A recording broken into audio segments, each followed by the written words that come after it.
여러분 뭐 다들 잘 아시겠지만 하나님 나라는 꼭 죽어서 가는 나라만을 의미하는 것이 아닙니다. 하나님이 임재하시고 동행하시면서 그리고 우리의 삶을 통치하시는, 그래서 내 일상 가운데 이루어지는 삶을 의미하는 것이 하나님 나라이죠. 쉽게 말해 내 일상 가운데 하나님이 함께 하시면 그 일상이 바로 하나님 나라, 즉 천국이요. 내 일상 가운데 하나님이 함께 하시지 않으면 그 일상이 바로 지옥이더라, 이 말인데요. 좀 생뚱맞지만 제가 퀴즈 하나 내겠습니다. 제가 제일 좋아하는 찬송가가 몇 장일까요? 틀렸습니다. 혹시 제 결혼식 때 오셨던 분들은 기억하실지 모르겠지만, 제가 제일 좋아하는 찬송가는요, 새 찬송가 438장 내 영혼이 은총 입어입니다. 내 영혼이 은총 입어. 그래서 결혼식 때 이 찬양을 했어요. 결혼식하고 정말 안 어울리죠. 내 영혼이 은총 입어 중한재진 벗고 나니, 결혼하고 있는데 중한재진 벗고 나니 막 이러고 있었어요.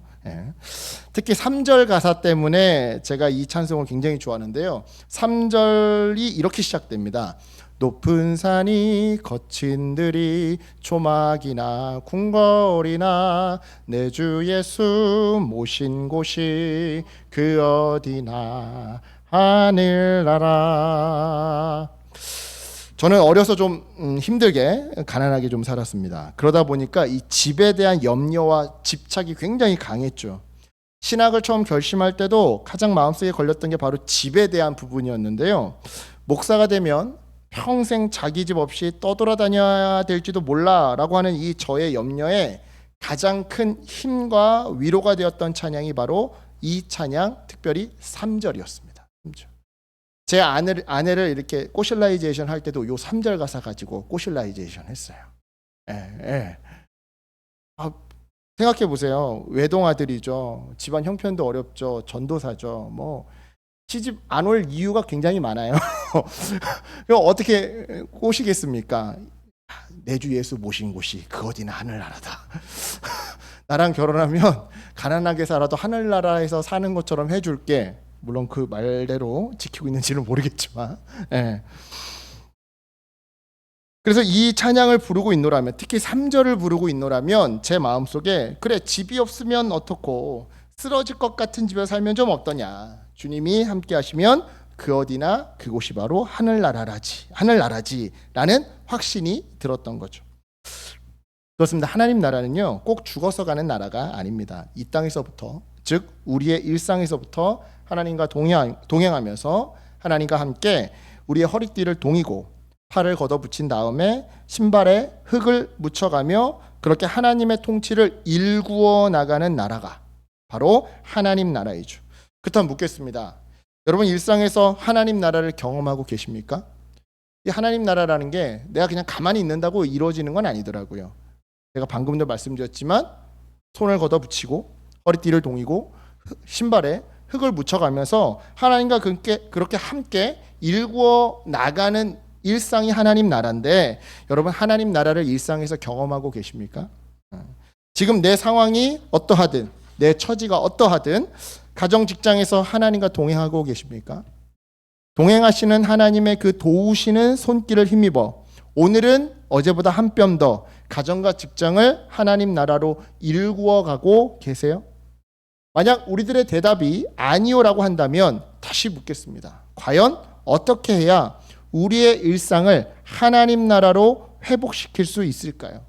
그 첫걸음이 오늘 본문에 숨어 있습니다. 정말 그러한지 우리 본문 줄거리를 좀 먼저 내러티브를 좀 살펴보실까요? 자, 지난 시간 본문에서 스가냐라고 하는 사람은요 에스라에게 한 가지를 제안했더랬습니다. 그 제안은 이방인 아내와 그 사이에서 태어난 혼혈 아이들을 귀한 공동체에서 추방하는 것이었죠. 물론 이러한 스가냐의 제안은요 하나님의 명령도 아니었고요 성경이 장려하는 방법도 아니었습니다. 설사 잔인하고 고통스러운 처분이라 할지라도 이렇게까지 해서라도 하나님께 용서를 받고 싶은, 그리고 공동체를 바로잡고 싶은 남유다 귀한 공동체의 간절한 이 회개의 발로였죠. 그래서였을까요? 에스라는요 스가냐의 이 제안을 좋게 여깁니다. 그래서 이것을 실행에 옮기기 위해 백성들을 향해 3일 안에 예루살렘으로 다 모두 모이라고 명령을 했죠. 여기까지가 지난 시간 본문이었어요. 이에 오늘 본문 9절을 보니까요 남유다 귀한 백성들이 3일 만에 예루살렘에 모두 모여드는데요, 그 자리에서 에스라는요 백성의 죄악을 지적하며 이방인과의 관계를 정리하라고 촉구합니다. 10절과 11절에서 말이죠. 이에 12절로 14절까지에서 백성들은요 큰 비로 인한 추위와 동시에 하나님의 진노에 대한 그 두려움 때문에 떨면서 이방인 아내들과 자식들을 모두 추방하기로 결정하는데요, 물론 15절 보세요. 15절 보니까 에스라의 이 명령에 반대하는 사람들도 있었어요. 하지만 이 명령은 이스라엘의 순수성을 회복하기 위한 특단의 조치였죠. 따라서 그 당시에는요 안 따를래야 안 따를 수가 없는 그런 명령이었는데요, 결국 에스라는 16절과 17절에서 이방인과 결혼한 사람들의 그 실태를 파악하기 위해 각 가문의 계보마다 한 사람씩 대표자를 세워서 3개월 동안, 하루아침이 아니라 3개월 동안 철저히 그 진상을 조사하게 합니다. 그 결과가 바로 18절로 44절까지의 내용인 거죠. 따라서 18절로 44절까지에 등장하는 사람들의 수를 세어보면 이방 여인과 결혼한 사람들의 그 수를 알 수 있는데요, 문제입니다. 몇 명이었을까요? 18절부터 44절까지 몇 명이었을까요? 맞추시는 분들에게는 제가 이미 떼지난 크리스마스 선물을 드리겠습니다. 하나 남아있는 게 있습니다. 네? 다운입니다. 다운. 업입니다. 업. 예, 틀렸습니다. 자, 여기서 마감하겠습니다.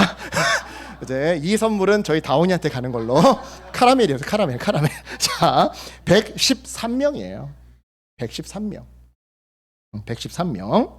113명이었는데요. 문제는 이들 중에 백성들에게 모범을 보여야 할 종교 지도자들, 그러니까 제사장, 레위인, 성전 문지기, 성전에서 노래하는 사람들이 오늘 본문을 보니까 다수 포함되어 있었다라는 점이었죠. 즉 윗물이 맑아야 아랫물이 맑을 텐데 실로 윗물부터 썩어버린 안타까운 현실이 적나라하게 드러났던 건데요. 지금 최도희 집사님 지금 다 세고 계시는 거 아니죠? 섬뜩했습니다. 전에도 누차 말씀드렸지만 지금 이 예루살렘 공동체의 남성들이 이방 여인들과 결혼한 이 사태는요, 그래서 공동체의 이 정체성을 혼합주의로 와해시켜버릴 그 위기에 빠진 이 사태는요, 결혼 자체가 문제였던 게 아니었어요. 권력을 위해 결혼했다라고 하는 그 동기가 문제였죠. 자, 이게 무슨 말이냐? 자, 오늘로 이제 이 에스라 강해 설교는 끝납니다. 그래서 에스라를 다시 복습하는 겸 간단하게 이 배경을 다시 한번 제가 설명드리는데요. 자, 포로 생활을 하다가 돌아온 종교 지도자들이 봤더니 호랑이 없는 동굴에 여우가 왕노릇하고 있네요. 자, 여기서 동굴은 어디였습니까? 예루살렘. 호랑이는 누구였어요? 바벨론에 의해서 멸망당하기 이전 성전을 중심으로 활동했던 유대인 출신 종교 지도자들. 그렇다면 여우는 누구예요? 사마리아 출신의 정치 지도자. 그러니까 총독. 우리나라식으로 얘기하자면 일제 치하에서 일제에 빌붙어서, 그죠? 이 조선을 통치하는데 앞잡이 노릇을 했던 그런 사람들. 사마리아 출신의 정치 지도자들.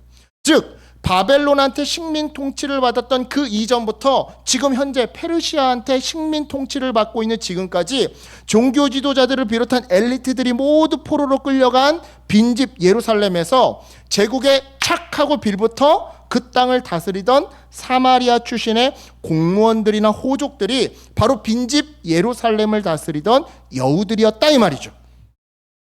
그래서 유대인 출신 종교 지도자들이 돌아와서 무너진 성전을 다시 지으려고 할 때 이 사마리아 출신 정치 지도자들이 아주 극렬하게 저항했던 건데요. 고대 사회에서 성전은요, 그 자체로 보물창고고 은행이고 세무서예요. 그 자체로 정치, 경제, 문화의 중심이었어요. 따라서 여호와의 성전이 다시 건설되면 예루살렘의 정치, 경제, 문화, 이 헤게모니는 어디를 중심으로 그리고 누구를 중심으로 재편되는 거예요? 성전. 그리고 그 성전에서 일하는 유대인 출신 종교 지도자들. 이게 싫었던 거예요. 자기네들이 헤게모니를 잡고 있었는데 성전이 재건되면 성전을 중심으로 유대인 그 포로로 갔다가 돌아온 유대인 출신 종교 지도자들 중심으로 헤게모니가 다시 재편될 거 아니에요. 이게 싫었던 겁니다. 그래서 사마리아 출신 정치 지도자들은 이후에 에스라 끝나고 느헤미야서까지 온갖 방해 공작으로 이 귀한 공동체를 압박하고 성전 건축을 지연시키고 성벽 재건 공사를 방해했던 거죠. 그런데요, 아이러니하게도 예루살렘 공동체가 와해된 것은요, 외부의 공격, 그러니까 사마리아 출신 정치 지도자들의 방해 공작 때문이 아니었어요. 오히려 내부의 부패, 즉 유대인 출신 종교 지도자들의 세속화 때문이었는데요. 이게 무슨 말이냐? 자, 사마리아 출신들의 방해 공작 속에서도 성전 건축을 완료했던 유대인 출신 종교 지도자들은요, 기대했더랬어요. 무엇을? 바로 새로 지은 이 수룹바벨 성전이 과거 솔로몬의 성전보다 작고 투박할지 몰라도 이 성전에 임할 영광이 이전 솔로몬 시대 때 그 화려했던 그 성전에 임했던 영광보다 더 클 거라고 말이죠. 쉽게 말해 이제 이 새롭게 지은 성전을 구심점 삼아 금세 페르시아로부터 독립해서 예전 솔로몬 시대의 그 부국강병을 이룰 거라고 기대했던 건데요. 근데 웬걸? 그런 날이 오지를 않아요. 유다는 여전히 작고 가난한 제국의 편두리더라 이 말이죠. 그러니까 어떻게 했던 거예요? 가까이에 있는 사람들 중에 자기네보다 좀 더 부유하고 자기네들보다 좀 더 세력이 강한 사마리아 출신 정치인들과 손을 잡기 시작했던 겁니다. 결혼을 통해서, 사돈 관계를 통해서. 즉 사랑에서가 아니라 정치 권력을 얻기 위해 유대인 종교 엘리트들이 사마리아 정치 엘리트 가문들과 사돈지간을 맺은 것이 이번 사태의 본질이었더라 이 말이죠. 그래서 아까 제가 오늘 본문 속 이 113명의 명단은 윗물부터 썩어버린 안타까운 현실을 적나라하게 보여주는 증거였다고 말씀드렸던 건데요. 여기까지가 오늘 본문의 내용입니다. 그렇다면 이러한 내러티브를 통해서 우리 주님이 우리에게 주시는 메시지는 무엇이냐? 첫 번째로요, 주님은요, 과거를 바로잡는 일이 바로 일상을 하나님 나라로 만들어가는 그 첫걸음이라고 말씀해 주셔요. 자, 보세요. 오늘 본문에서 에스라와 백성들은요, 함께 살아온 이방인 아내와 자식을 추방하는 그 고통을 겪습니다. 즉 과거의 죄를 청산하려고 말 그대로 몸부림을 쳤던 거죠. 주목할 점은 이 과정에서 에스라와 백성들이 굉장히 신중하면서도 단호하게 움직였다라는 점인데요. 먼저 에스라는요, 옆 사람들과 충분한 논의를 거쳐서 모두가 수긍하는 결론을 도출한 후에야 비로소 실행에 옮깁니다. 즉 뭔가를 개혁하려고 할 때 이 개혁이 성공하려면, 변화가 성공하려면 공동체의 동의와 호응만으로는 부족하다라는 것을, 신중한 계획과 체계적인 실행이 필요하다는 것을 보여줬던 거죠. 그렇습니다, 여러분. 뜨거운 가슴은요, 반드시 차가운 머리를 만나야 해요. 즉 열정이라고 하는 감정은 반드시 구체적인 계획과 실천으로 이어져야 한다 이 말씀이죠. 왜냐? 그렇지 않으면 우리의 좋은 뜻, 좋은 각오는 작심삼일은 불가하고 말 그대로 단순 말잔치로 끝나버리기 때문인데요. 그 증거로 오늘 본문 속 에스라와 동역자들을 한번 유심히 살펴보세요. 그들은요, 구체적인 현황을 3개월 동안 파악했고요. 비가 오는 우기라는 사실을 고려했어요. 또한 반대하는 사람들에 대한 설득 작업도 실시했죠. 네. 이 모든 것들이요, 결국 개인과 공동체의 변화를 위한 과정들이었어요. 즉 단호하게 과거의 잘못을 끊어내기 위해 구체적인 목표를 설정하고 신중하게 3개월 동안 계획을 세워서 체계적으로 실천했더라 이 말이죠. 이런 맥락에서 우리도 마찬가지입니다. 즉 우리도요, 우리의 일상을 하나님이 함께 하시는 하나님 나라로 더욱 변화시켜 나가려면 무엇보다 신중하면서도 단호하게 과거를 청산해야 하는데요. 다시 말해 철저하게 나와 우리의 잘못을 조사하고 그 결과 잘못이 드러나면 깨끗하게 인정하고 그것이 재발되지 않도록 그 잘못에 대한 합당한 책임을 져야 한다 이 말이에요. 왜냐? 과거 청산 없이 밝은 미래는 절대 찾아오지 않는 법이거든요. 자, 생각해 보세요. 여러분 생활 오폐수 있죠? 설거지하면 설거지물, 그죠? 생활 오폐수들이 있습니다. 이 오폐수는요, 그냥 강으로 흘려보내지 않아요. 그냥 바다로 흘려보내지 않아요. 정화조나 하수 처리장을 반드시 거쳐야 합니다. 그런 다음에야 강물이나 바닷물과 통합할 수가 있죠. 마찬가지예요. 과거에 대한 정리 없이, 청산 없이, 즉 내 안에 있는 이 해결 안 된 쓴뿌리에 대한 정화 없이 과거의 그 흔적을 오늘 내 삶에 그냥 통합시켜버린다? 좋은 게 좋은 거니까 그냥 통합시켜버린다? 그러면요, 여러분, 오늘 나의 삶에 똑같이 쓴맛이 나게 돼요. 즉, 여전히 그 불완전한, 그 상처 많고 실수투성이인 그 습관에서 벗어나지 못하게 되더라 이 말이죠. 며칠 전에 저희 다운이랑 사건이 하나 있었습니다. 다운이가 제가 생각하기에는 정말 버르장머리 없는 행동을 했던 거죠. 물론 아직 이제 4살밖에 안 됐으니까 그럴 수 있어요. 그럴 수 있어요. 그런데 이제 그날은 좀 제 생각에는 정도가 좀 심했는데요. 그 순간 제 안에서 이제 스위치가 딱 하나 건드려지더라고요. 이게 어떤 스위치였냐면요. 제가 어렸을 때 좀 굉장히 엄하게 자랐거든요. 그래서 버르장머리 없는 행동을 했다. 그러면 저희 아버지는요, 그냥 바로 이렇게 손이 날라와요. 얼굴로. 저희 어머니는 그냥 길 위에다 버려두고 그냥 집으로 혼자 가세요. 시장에다가 진짜로. 네. 그게 뭐 집이건 식당이건 시장 한복판이건 상관이 없습니다. 남 눈치 안 보세요. 그냥 감정적으로 아버지는 손부터 어머니는 그냥 버려두고. 그래서 저는 어렸을 때 내가 어른이 되면 난 절대 저러지 말아야지. 절대 저러지 말아야지 다짐했었는데요. 문제는 그게 다짐처럼 잘 안 되더라고요. 네. 그날 다운이가 다른 날과 다르게 조금 심하게 막 소리를 빽 지르자 갑자기 스위치가 딱 켜지는데요. 손이 나갈 것 같은 거예요. 왜냐면 제가 이제 고2, 고3 때까지 어머니한테 이제 파이프를 맞았거든요. 그러니까 이게 저도 오랫동안 이게 학습이 된 거죠. 거부하려고 해도. 그러니까 순간 스위치가 딱 켜지니까 저도 순간 이러면 안 되는데 하면 손이 나갈 것 같은 거예요. 그래서 순간 빨리 정신을 차리고 그 자리를 피했습니다. 일단은 방문을 닫고 방 안으로 들어갔어요. 일단은 애기 엄마가 알아서 하겠지. 그러고서 일단 저는 들어갔어요. 상황이 더 악화될 것 같아서. 네. 그래서 일단 자리를 피했어요. 그런 다음에 몇 시간 뒤에 이제 방에서 나와서 아내와 이야기를 했는데요. 이 제 안에 부모님한테서 보고 배워온 잘못된 감정 처리 방식이 이 쓴뿌리처럼 여전히 남아 있었던 거죠. 그러니까 그동안에는 이 스위치가 켜질 일이 없으니까 아내가 다 큰 성인인데 제 스위치를 건들겠습니까? 그죠? 성인들끼리 살면서 그런 일은 흔치 않잖아요. 그러니까 켜질 일이 없었는데 그래서 많이 극복했다고 생각했던 거죠. 사실은 여전히 남아 있는데, 그죠?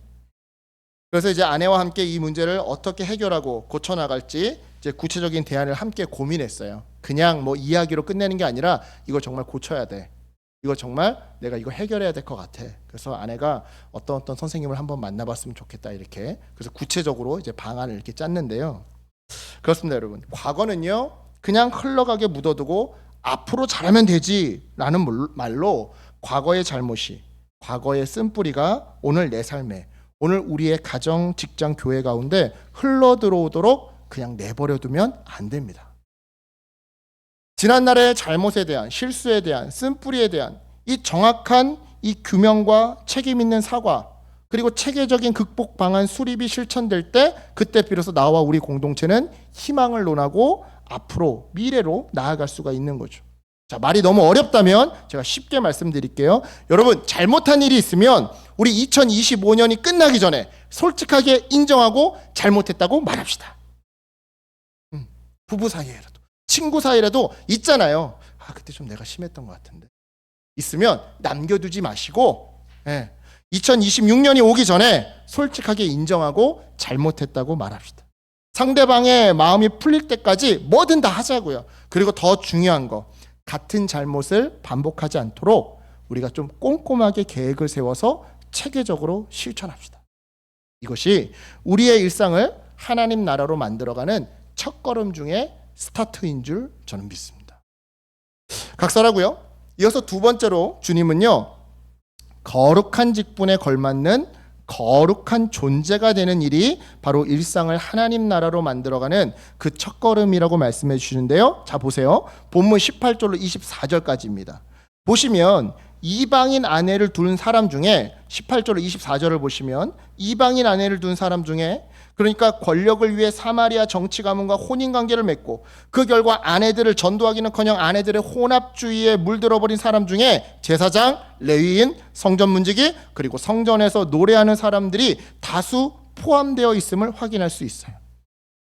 여러분, 이들은요, 성전에서 봉사하는 일을 맡은 사람들이었어요. 즉 함께 예배를 만들어가는, 함께 예배를 그냥 수동적으로 참여하는 것이 아니라 적극적으로 만들어 나가는 거룩한 직분자들이었다 이 말이죠. 하지만 일상에서 그들의 삶은요, 거룩하기는커녕 세속주의에 깊게 물들어 있었는데요. 이처럼 여러분, 거룩한 직분이 거룩한 존재를 보장해 주지 않습니다.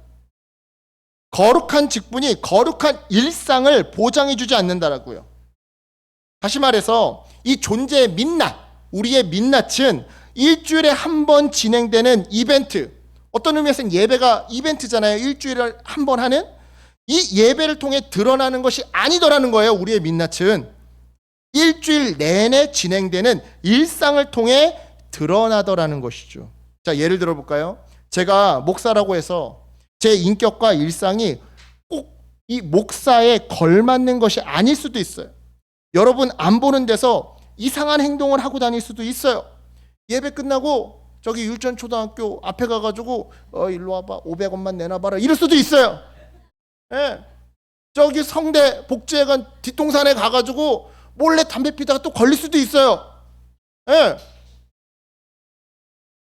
마찬가지로 제가 부모라고 해도, 어른이라고 해도 제 인격과 일상이 꼭 그 위치와 그 나이에 걸맞게 성숙하지 않을 수도 있는데요. 따라서 여러분, 우리에게 요구되는 건 뭐예요? 거룩한 직분에 걸맞는 거룩한 존재, 거룩한 직분에 걸맞는 거룩한 일상, 삶이라고요. 왜요? 그래야 나의 일상이 하나님 나라로 회복될 수 있거든요.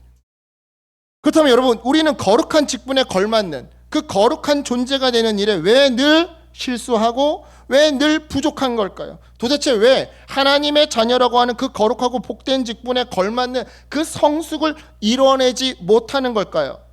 답은 간단합니다.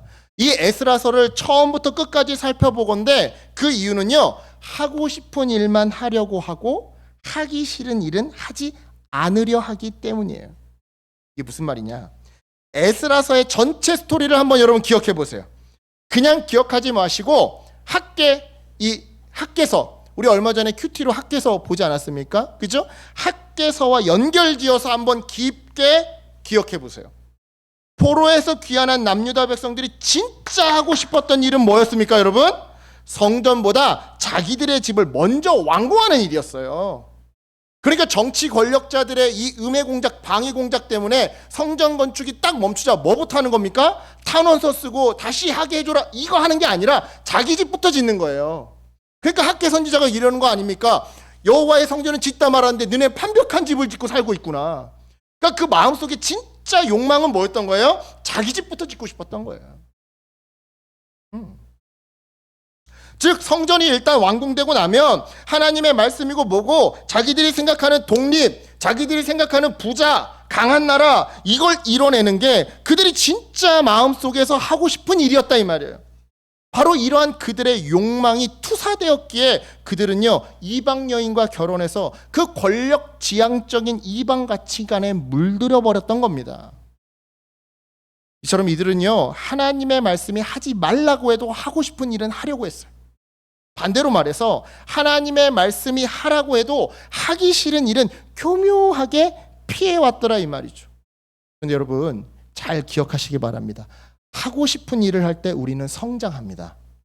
반대로 하기 싫은 일을 할 때 우리는 성숙합니다. 하고 싶은 일을 할 때 성장해요. 하기 싫은 일을 할 때 성숙해요.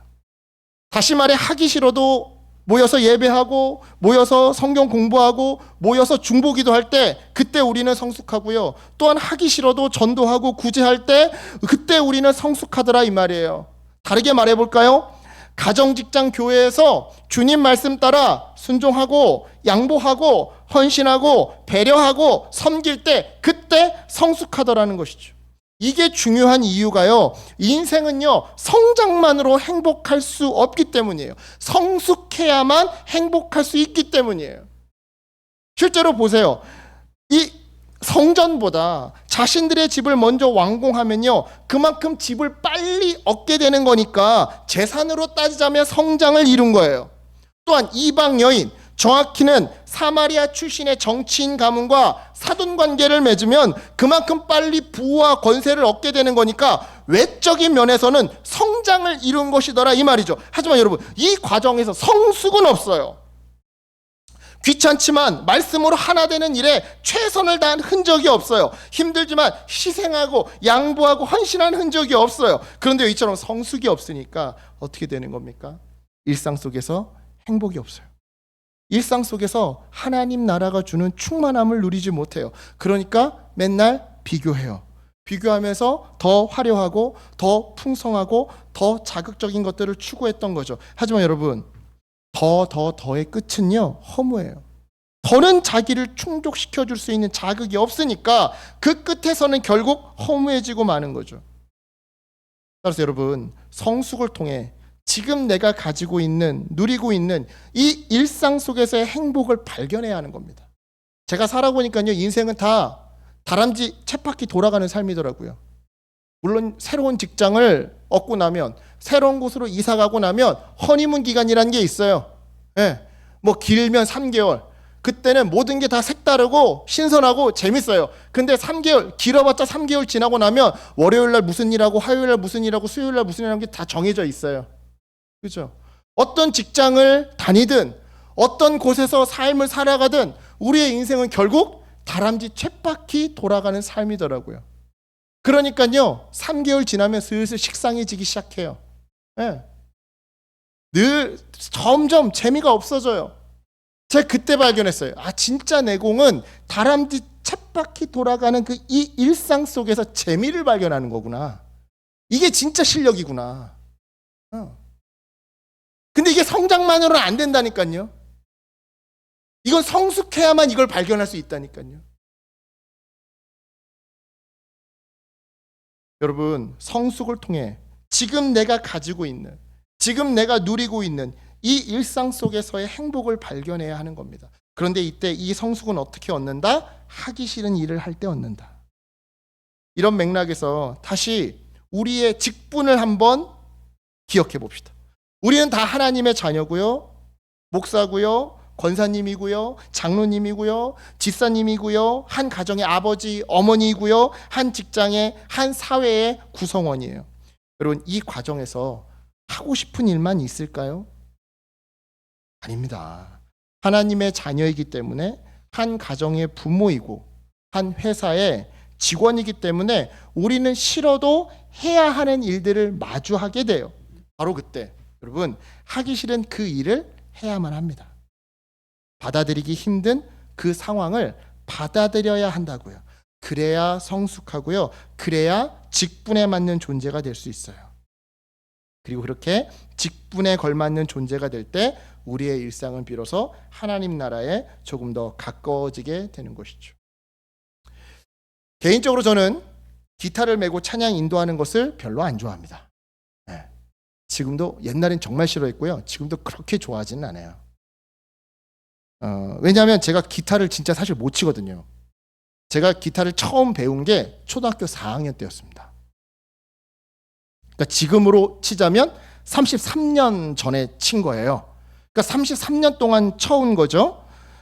남들이 33년을 쳤으면요, 벌써 아르페지하고 일렉 치고 베이스 기타 치고 별의별 거 다 합니다. 근데 저는 여전히 이거밖에 못해요. 이게 뭐예요? 저는 손재주가 없는 사람이라는 거예요. 피아노를요, 체르니까지만 하고 때려쳤어요. 늘질 않아서. 학원에서 포기하더라고요. 넌 이거 이상 안 될 거야 라고. 네. 손재주가 없는 사람이에요. 지금도 맨날 틀려요. 그래서 지금도 가끔씩 보면요, 우리 수인이나 이우영 기사님이 가끔씩 표정이 이렇게 할 때가 있어요. 제가 기타 코드 틀렸을 때예요.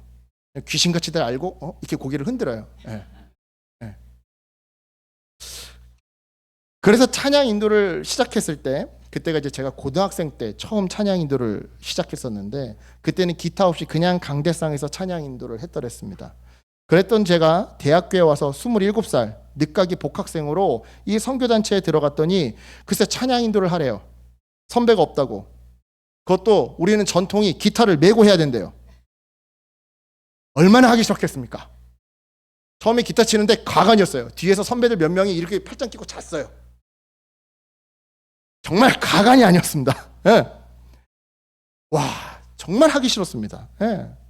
그렇게 2009년부터 시작된 저의 기타 찬양 인도가요, 벌써 올해로 17년이 되었습니다. 그리고 그 17년의 세월은요, 저로 하여금 찬양은 회중의 눈높이를 배려하고 팀원들 각자의 실력을 배려해야 한다라는 것을, 예배는 감정을 다루되 감정을 선동해서는 안 된다라는 것을, 하나님은 실력 좋은 사람을 들어 쓰시는 게 아니라 꾸준하게 그 자리를 지키는 사람을 들어 쓰신다라는 것을 배우게 해줬어요. 그러니까 저를 성숙하게 해주었던 거죠. 제가 후배 전도사들한테 맨날 하는 말이 있습니다. 설교대회에서 1등하고 싶으면 그냥 울어. 감정을 선동하면요, 사람들은 은혜 받았다고 얘기를 해요. 하지만 설교자는 알거든요. 내가 감정을 선동한 거지 진짜 말씀을 전한 게 아니라는 것을. 찬양 인도도 마찬가지예요. 찬양 인도하다가 울면요, 성도님들 다 웃어요.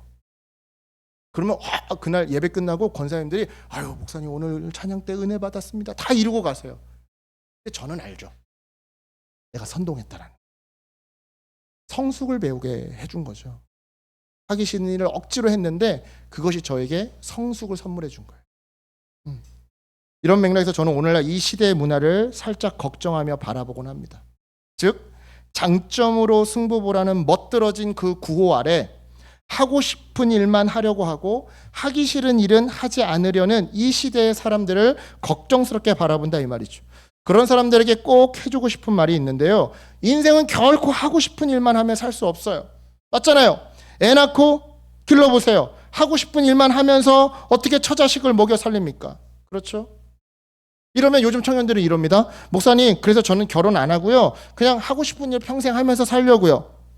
가수 성시경이 자기 유튜브 채널에서 한 말이 있습니다. 뭐냐면요, 자기는 노래 부르는 게 정말 좋대요. 그런데 자기가 좋아하는 노래 그거 하나 하기 위해서 하기 싫은 일을 9개를 해야 한대요. 새 앨범 나오면 PD들 찾아가서 인사해야 하고, 하기 싫은 방송도 출연해야 하고, 그죠?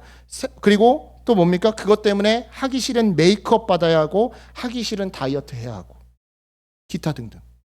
내가 사랑하는 그 한 가지 일을 계속 이어나가기 위해, 내가 사랑하는 그 몇몇의 사람들을 계속 지켜나가기 위해 다른 수많은 하기 싫은 일을 감당해야 하더라는 거죠. 아니, 성시경까지 갈 필요도 없습니다. 예수님 생각해 보세요. 예수님이 잡히시기 전 겟세마네 동산에서 하셨던 기도가 뭐였습니까? 내 아버지여, 만일 할만하시거든 이 잔을 내게서 지나가게 하옵소서. 예수님도 십자가가 무서웠다라는 거예요, 여러분. 하지만 내가 사랑하는 사람, 바로 저와 여러분을 구원하려면 해야만 하는 일, 즉 십자가에 달려 죽어야만 하는 일이 있다라는 것을 아셨던 거죠. 그러니까 기도의 내용이 어떻게 끝나는 겁니까? 그러나 나의 원대로 마시옵고 아버지의 원대로 하옵소서. 즉 예수님은 하기 싫은 일을 면하게 해달라고 기도한 게 아니었던 거예요. 하기 싫은 일, 힘든 일, 그것을 감당할 힘과 지혜와 용기를 달라고 기도했던 거죠. 그래서 예수님의 이 기도를 순종의 기도, 다른 말로 성숙의 기도라고 부르고요, 그 결과 저와 여러분을 구원할 수 있었던 거죠. 바로 이러한 이유 때문에 말씀드립니다. 우리 모두 평생을 훈련하는 겁니다. 즉 하기 싫은 예배의 자리를 지키고, 하기 싫은 말씀 공부 다시 시작하고, 하기 싫은 중보기도의 자리를 채워야 한다 이 말이에요. 또한 하기 싫은 섬김과 희생의 자리를 지켜야 한다 이 말이죠. 그래야 성숙할 수 있어요. 성숙한 만큼 하고 싶은 일을 하며 나와 소중한 사람들의 그 생명을 지켜낼 수가 있어요. 말씀을 정리합니다. 여러분, 예수님이 부활 승천하신 다음 처음 300년 동안 기독교인이 되려면요, 사회적 관계에서 정말 수많은 불이익과 대가를 치러야만 했습니다. 이것이 의미하는 게 뭘까요? 기독교 신앙은 진공 상태에서 나오는 구호가 아니라는 거예요. 삶에서 괴리된 주문이 아니라는 거예요. 그게 아니라 참된 신앙은 일상이라고 하는 공적인 광장에서 하나님의 자녀, 하나님의 백성으로 살아가는 일이더라, 이 말이죠. 사실 이 에스라서는요, 열왕기 상하에서 이 참된 신앙을 실패한 남유다 백성들에게 그 참된 신앙을 이루어내라고 하나님이 주신 그 기회에 대한, 다시 기회를 주신 그 사건에 대한 책입니다. 즉, 이 에스라서 속에서 남유다 백성들에게 요구되는 사명은 바로 그들의 일상을 하나님 나라로 다시 회복시켜가는 일이었던 거죠. 그리고 오늘 본문에서 주님은요, 그 일에 있어 정말 중요한 첫걸음이 무엇인지를 우리에게 말씀해 주시는데요, 먼저는 신중하고 체계적으로 과거를 청산하는 일이고요, 다음으로는 하기 싫은 일을 통해 거룩한 존재가 되는 일이에요. 사랑하는 여러분, 오늘 이 말씀을 우리들의 마음판에 새기기를 축복합니다. 특별히 오늘은 2025년 마지막 주일 예배입니다. 한 해를 마무리하시면서 지난 한 해 우리의 묵은제, 쓴뿌리들을 차분하게 돌아보시고 좀 체계적으로 그것들을 정리하시는, 반복되지 않도록 이 방안을 좀 준비하시는 그런 한 주가 되셨으면 좋겠어요. 동시에 새해를 맞이하면서 진작에 해야 했지만 하기 싫다고, 부담된다고, 어렵다고, 힘들다고, 바쁘다고 그동안 외면한 일이 있다면 그 일을 하기로 결단하시고 계획을 짜보시는, 그래서 지난 한 해보다 한 뼘 더 거룩한 일상을 만들어 가시는 한 주가 되셨으면 좋겠어요. 저도 여기서 약속합니다. 내일 바로 헬스클럽 등록하겠습니다. 만약 다음 주에 제가 등록 안 했으면 제가 5만 원 걸리는 사람한테 무조건 5만 원 내일 선포했습니다. 네. 그래서 여러분, 2026년 여러분의 가정, 직장, 교회가 더욱더 하나님 나라 닮아가시기를 축복합니다. 자녀들이, 친구들이 하나님 나라가 어디냐고 물어보면 바로 우리 집, 우리 교회가 하나님 나라라고 정말 자신 있게 말할 수 있는 그런 2026년이 되시기를 우리 주 예수 그리스도의 이름으로 간절히 축원합니다. 아멘. 기도하겠습니다. 하나님 감사합니다. 한 해를 마무리하면서 우리에게 귀한 말씀 허락해 주셔서 감사합니다. 주님, 지난 한 해를 돌이켜봅니다. 나만 상처받았고 나만 힘들었다고 생각했지만 주님의 은혜로, 성령의 조명하심으로 잠잠히 한 해를 돌이켜보면 나 때문에 상처받은 누군가가 있고 나 때문에 힘들었던 누군가가 있습니다. 주님, 한 해가 넘어가기 전에 하나님, 그들에게 다가가 미안했다고, 어떻게 하면 그대의 마음이 풀릴 수 있겠냐고 용기를 가지고 말하고 그들의 마음을 풀어주는, 그래서 묵은 감정들과 묵은 쓴뿌리들을 해결하는 그런 2025년 마지막이 될 수 있도록 축복하여 주시옵소서. 하나님, 다가오는 2026년 새롭게 정말로 주님이 부어주시는 그 은혜로 시작하기를 소망합니다. 거룩한 직분에 걸맞는 거룩한 일상을 꾸려나가는 우리 사랑하는 성도님들 될 수 있도록 도와주시옵소서. 그래서 하나님 나라를 먼 데서 찾는 것이 아니라 우리 가정, 우리 교회에서 그 하나님 나라를 보여줄 수 있는, 자녀들에게 하나님의 자녀가 어떻게 살아가는지를 삶으로 보여줄 수 있는 우리 성도들이 될 수 있도록 한 사람 한 사람 축복하여 주시옵소서. 감사드리며 이 모든 말씀 예수님의 이름으로 간절히 기도드렸사옵나이다. 아멘.